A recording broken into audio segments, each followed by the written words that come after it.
अस्सलाम वालेकुम, मैं हूं नाज़मा ख़ान और आप देख रहे हैं मेरा यूट्यूब चैनल। नाज़रीन, सीमा हैदर का बच्चों समेत इल्लीगली इंडियन बॉर्डर क्रॉस करना, इस तमाम मामले को आप देख सकेंगे मेरी इस वीडियो में। सीमा हैदर का जो है मोहब्बत के चक्कर में इंडिया जाने पर एक नया मोड़ सामने आ गया है। पहले शोर ने ऐसा कदम उठा लिया कि मामला 3 मुल्कों के दरमियान घूमने लगा। भारत में मौजूद सीमा हैदर मुश्किल में फंस गई हैं और सीमा हैदर का नाम आप लोगों को बखूबी याद होगा, जिसने पिछले साल 2023 में जुलाई के मंथ में इस औरत ने, जो कि सुबह सिंध से ताल्लुक़ रखती हैं, इसने पबजी पर सचिन नामी शख्स से दोस्ती की और मामला इतना आगे बढ़ गया कि वो अपने शोहर को, जो कि बैरून मुल्क मुलाजमत करता था, और बच्चों को छोड़कर सचिन से मिलने इंडिया पहुंच गई। इसने इतना बड़ा कदम उठाया कि दोनों मुल्कों में एक भौंचाल मच गया।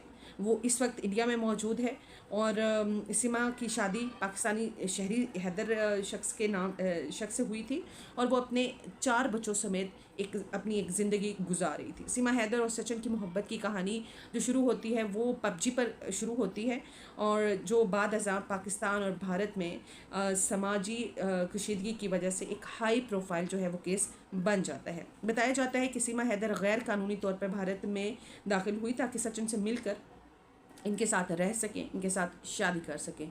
दोनों की मोहब्बत ने बहुत से मौज़ूआत को उजागर किया, जिनमें दोनों ममालिक के ताल्लुकात ने मोहब्बत की शादी और बॉर्डर की सेफ्टी के मामलात भी शामिल थे। इस कदम ने दोनों ममालिक में हलचल मचा दी, क्योंकि वो बग़ैर वीज़ा के इंडिया में दाखिल हुई।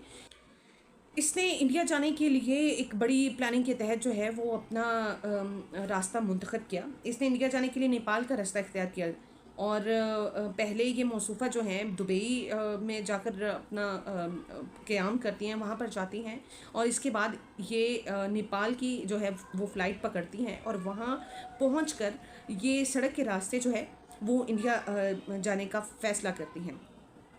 सीमा जब इंडिया पहुंची तो ऑब्वियसली सचिन उसके इंतज़ार में था और सचिन ने भी उसका साथ दिया और इन दोनों ने जो है वो वहाँ पर जो है वो शादी कर ली। अब ये पूरा मामला जब वो यहाँ पाकिस्तान से दुबई से नेपाल, नेपाल से इंडिया तक का जितना भी वो सफ़र तय करती है, उसको वो कितनी आसानी से करती है, कि उसकी क्या प्लानिंग्स थी, वो इस प्लानिंग में वो किन किन लोगों की जो है वो मदद लेती है और कौन लोग थे उसके साथ जिन्होंने उसका ये पूरा जो रास्ता है, या ऑब्वियसली ये एक छोटी सी बात नहीं है कि आप बगैर वीज़ा के आप किसी ऐसी कंट्री में जाओ जो ऑब्वियसली हमारे पाकिस्तान और पाक भारत की जो कशीदगी है वो तो सब लोगों के सामने है, उन बॉर्डर्स पर कितनी सख्ती है।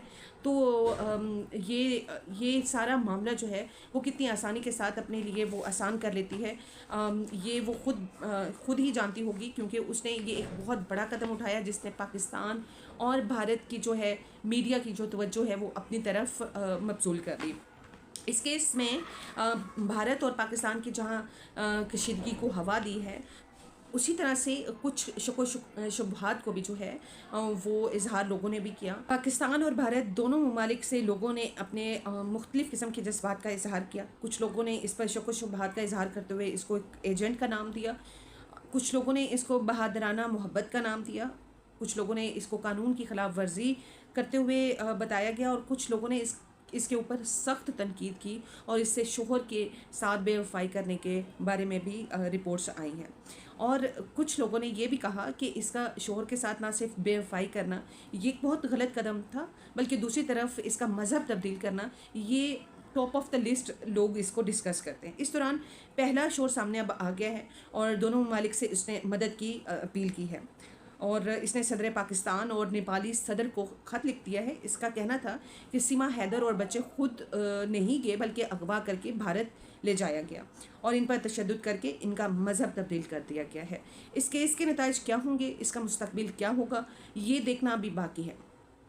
अस्सलाम वालेकुम।